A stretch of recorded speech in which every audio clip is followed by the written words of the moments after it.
তৈয়ব শাহ হুজুর কিবলার আম্মা জান মাই সাহেবা, উনি এমন এক মহিয়সী তাহেরা তৈয়বা সাজেদা ছিলেন। উনি খাজা আব্দুর রহমান চৌরবির দরবারে যাওয়ার জন্য আল্লামা সিরিকুটিকে প্রথম বলেছিলেন। আল্লামা সিরিকুটি ছিলেন অনেক বড় একজন ব্যবসায়ী, বড় আলেম, বড় হাফেজ।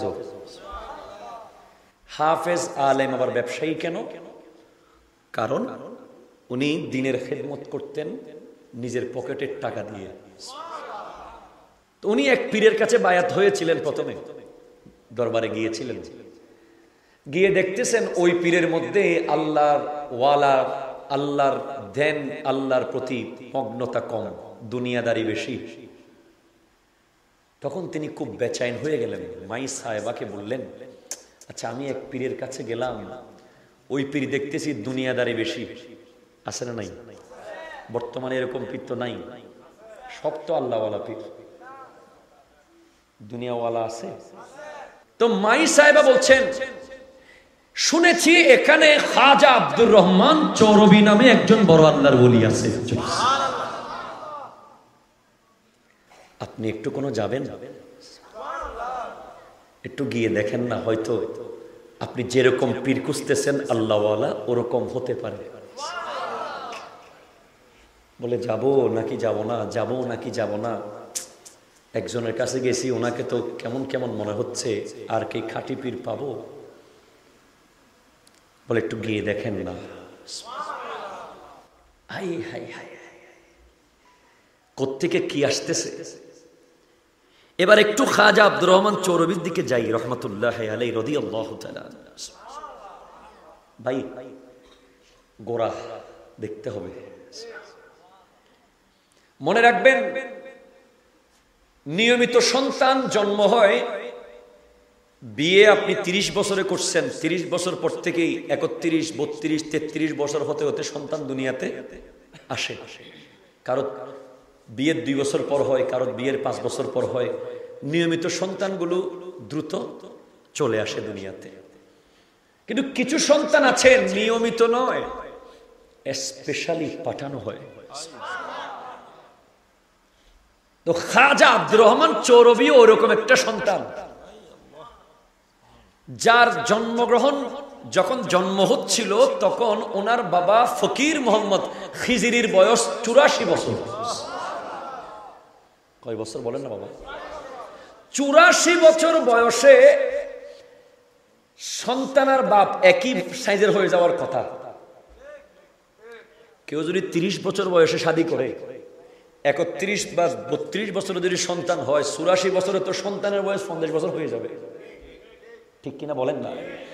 কিন্তু कोई आता है और कोई नहीं आता, बल्कि भेजना जाता है, भेजा जाता है।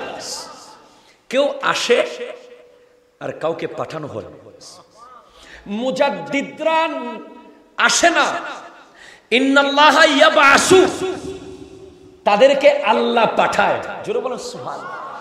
আল্লাহ যখন মনে করে যে এই এলাকায়, এই দেশে, এই সময়ে এরকম একজন ব্যক্তি পাঠানো দরকার, তখন আল্লাহ নিয়মের বাইরে, সিস্টেমের বাইরে গিয়ে স্পেশালি ওই সন্তানকে দুনিয়াতে পাঠায়। ফকির মোহাম্মদ খিজিরি খাজা চৌরবির আব্বাজান,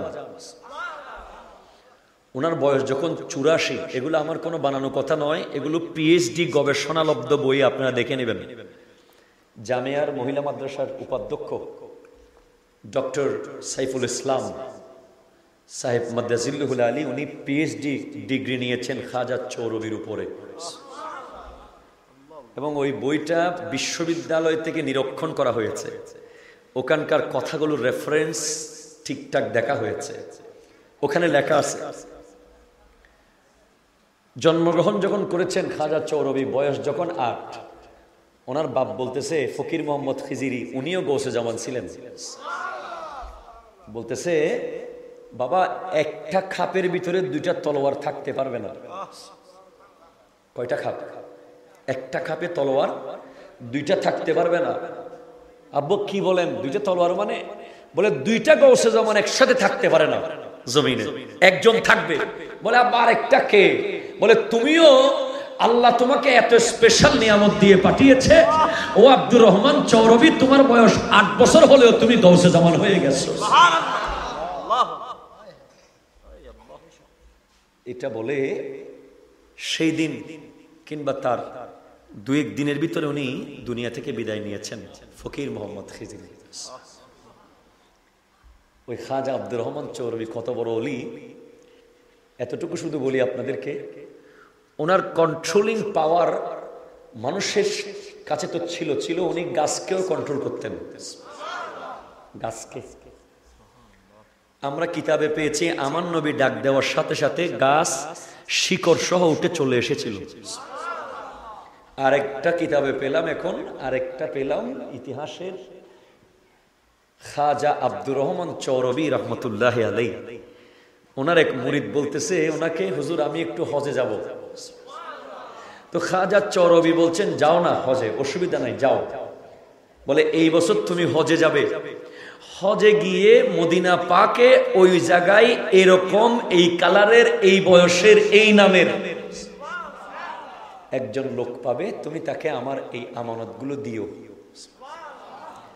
ওই মুরিদ বলতেছে হুজুর আমাকে এত বড় দায়িত্ব দিচ্ছেন, আমি তো প্রচন্ড রকম ঘুম পাগলা মানুষ, আমার বেশি ঘুম আসে, গাড়িতে ঘুম চলে আসে, রুমের ভিতরে শুইলে ঘুম চলে আসে। এখন আমি যদি আমানত ঠিক মতো ঘুমের জন্য পৌঁছাতে না পারি, তখন খাজা আব্দুর রহমান চৌরবি রহমতুল্লাহ আলাই বলছেন দাঁড়াও, তোমার ঘুম আমি জমা দিচ্ছি একজনকে। জোরে বলেন না ভাই সুবহানাল্লাহ। বলে কাকে জমা দিবেন? বলে কোনো মানুষকে দিব না। তো কাকে দিবেন? বলে একটা গাছ আছে এখানে, তুত গাছ। খাজা চৌরবি ডাক দিলেন, এ তুত ইদারা।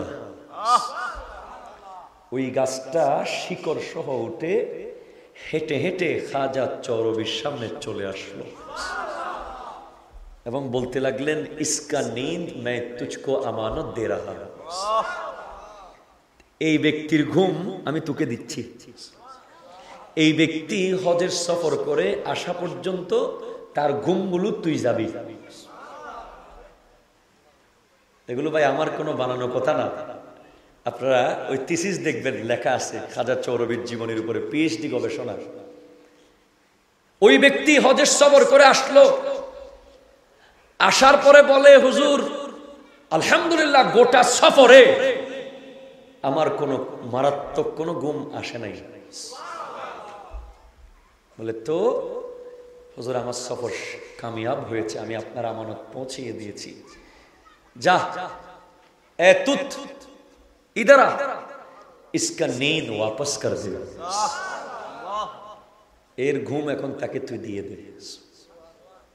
ভাইজান এমনে এমনে এই মকাম হাসিল করে নাই।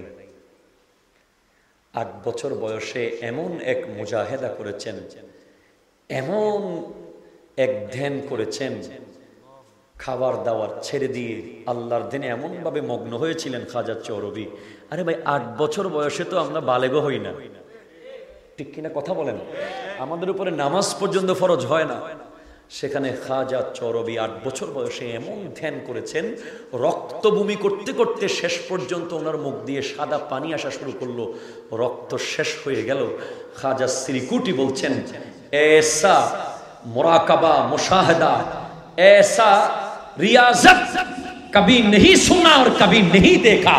এই ধরনের রিয়াজত খাজা চৌরবি যেটা করেছেন কখনো শুনি নাই, কখনো দেখিও নাই। সেজন্য ওই পীরের কাছে খাজা সৈয়দ আহমদ শাহ সিরিকুটি নবী বংশের 39তম আওলাদ হওয়ার পরেও, ওনার শরীরে ইমাম হুসাইন পাকের রক্ত থাকার পরেও, ইমাম জৈনুল আবেদিন রাদিয়াল্লাহু তাআলা আনহুর রক্ত থাকার পরেও ওই পীরের দরবারে উনি 12 বছর গোলামি করেছেন। 12 বছর লাকড়ি বুঝাই করে করে নিয়েছেন, ব্যবসায়ী। আমরা তো পীরের দরবারে যাই প্রোগ্রামে প্রোগ্রামে, কথা কোনা ঠিক কিনা? বিপদে পড়লে, পরীক্ষার আগে, রেজাল্ট দেওয়ার আগে, সময়ে সময়ে স্বার্থের জন্য আর ওই ব্যবসায়ী যুগের শ্রেষ্ঠ আলেম বানিয়ে জামিয়া আহমদিয়া সুন্নিয়া আলিয়া আল্লামা হাফেজ কারি সৈয়দ আহমদ শাহ সিরিকুটি রহমতুল্লাহ আলাইহি। ওনার কি প্রয়োজন ছিল? উনি তো সবকিছু ওনার কাছে আছে। ওনার কাছে টাকাও আছে, পয়সাও আছে, এলমও আছে, কোরআনও আছে, হাদিসও আছে, যোগ্যতাও আছে। কিন্তু উনি দেখলেন এই খজিনা হাতছাড়া করা যাবে না। উনি কাঁধের উপর লাকড়ি বহন করেছেন। তো ওই পীরও দেখলেন একে তো একটা কিছু দেওয়া দরকার। তখন পেটের ভিতরে এখনো তৈয়ব শাহবাবাজি আসেই নাই, মায়ের পেটে এখনো রুহানি জগতে। এখানেই নাম দিয়ে দিলেন, ইয়ে পাক চিজ তুম লে লো, নাও এই পবিত্র জিনিসটা তোমাকে দিলাম। তো পাক মানে তৈয়ব, তৈয়ব মানে পাক। উর্দুতে পাক, আরবিতে তৈয়ব, বাংলায় পবিত্র। জন্মের আগে যার নাম দিয়ে দেওয়া হয়েছে। বাল্যকাল থেকে ওনার জীবনী দেখতেছি, উনি বড় মেহমান প্রিয় মানুষ ছিলেন। সিরিকুট শরীফে যখন মানুষ যেত, আমাদের যুবক সমাজ, যুবক ভাইয়েরা ঘরের মধ্যে মেহমান আসলে অনেক সময় আমরা বিরক্ত হয়ে যাই। আমার গেম আছে, আমার খেলা আছে, আমার অমুক মিটিং আছে, আমার সমুক প্রোগ্রাম আছে, নানা নানি আসছে, কথা বলার টাইম নাই। ইভেন আমরা এমনও দেখি ঘরে মেহমান এসে ঘন্টার পর ঘন্টা বসে থাকে, আমরা রুম থেকে বের হতে পারি না। ঠিক কিনা বলেন না? আমরা রুম থেকে বের হতে পারি না, বলে আমি ঘুমাচ্ছি, ওনাকে নাস্তা দিয়ে দাও, আমি এই কাজ করতেছি, আমি ফোনে কথা বলতেছি। অথচ তৈয়ব শাহবাবাজির বাল্যকালে দেখা যাচ্ছে দরবারের মধ্যে কোনো মানুষ গেলে উনি এমনভাবে মুস্কি হাসি দিতেন, আর 1000 মানুষ হলেও ওনাকে আল্লাহ ওই মাদারজাত মায়ের পেট থেকে আল্লাহর বলি, উনি এমনভাবে তাকাতেন আর একটা মুস্কি হাসতেন, মনে হতো আপনার মনে হবে আপনার দিকে তাকাচ্ছে, পিছনে ওনার মনে হবে ওনার দিকে তাকাচ্ছে। জোরে বলেন আল্লাহ। এই স্পেশাল পাওয়ার তৈয়ব শাহবাবাজিকে দেওয়া হয়েছিল। যখন থেকে উনি বোঝা শুরু করেছিলেন, ওনার বুঝ শুরু হয়েছে, তখন থেকে উনি কোনোদিন টুপি ছাড়া ঘর থেকে বের হননি।